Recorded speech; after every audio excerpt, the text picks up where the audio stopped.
अहमदाबाद में air India flight AI-171 के साथ जो हुआ वो वाकई दिल दहला देने वाला है। आज हम इसी दुखद हादसे पर जो भी जानकारी है उसका विश्लेषण करेंगे।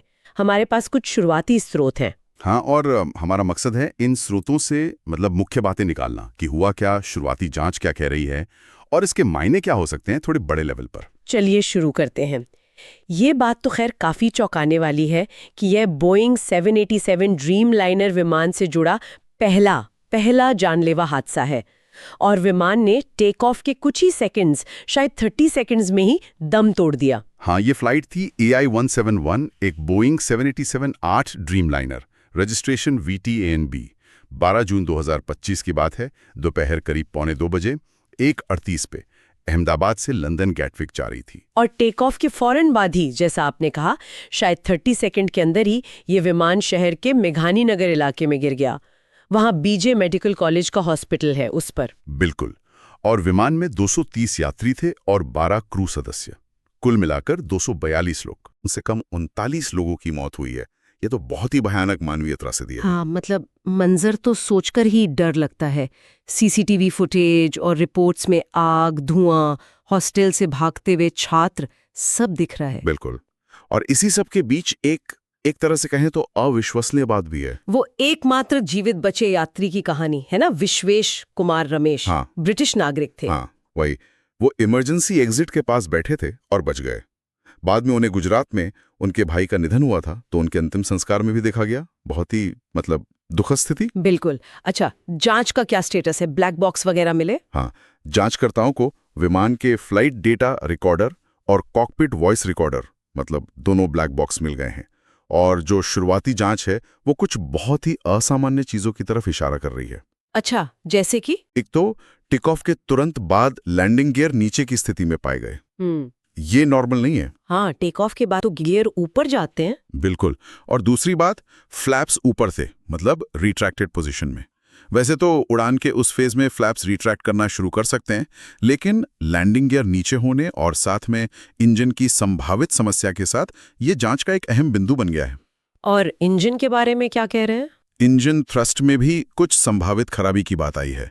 और एक बहुत महत्वपूर्ण जानकारी यह है कि रैम एयर टरबाइन RAT वो सक्रिय हो गया था। RAT वो तो इमरजेंसी पावर के लिए होता है ना? हाँ, बिल्कुल। RAT एक छोटा टरबाइन है जो विमान को इमरजेंसी बिजली देता है, और ये तभी चालू होता है जब दोनों मुख्य इंजन या मुख्य पावर सोर्स फेल हो जाते हैं। अरे बाप रे!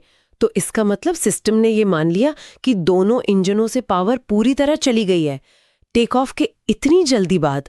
ये तो बहुत ही सीरियस बात है। निश्चित रूप से। इसीलिए जांच में कई एजेंसियां शामिल हैं। भारत की DGCA है, अमेरिकी NTSB, और साथ में विमान बनाने वाली कंपनी बोइंग और इंजन बनाने वाली GE, ये सब मिलकर काम कर रहे हैं। और जैसा हमने शुरू में कहा था, ये बोइंग 787 ड्रीम लाइनर का पहला जानलेवा हादसा है।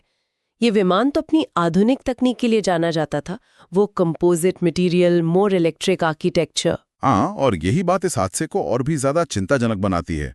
अब सवाल उठ रहे हैं कि क्या इन नई टेक्नोलॉजीज के कुछ ऐसे सुरक्षा पहलू हैं जिन पर ध्यान नहीं गया?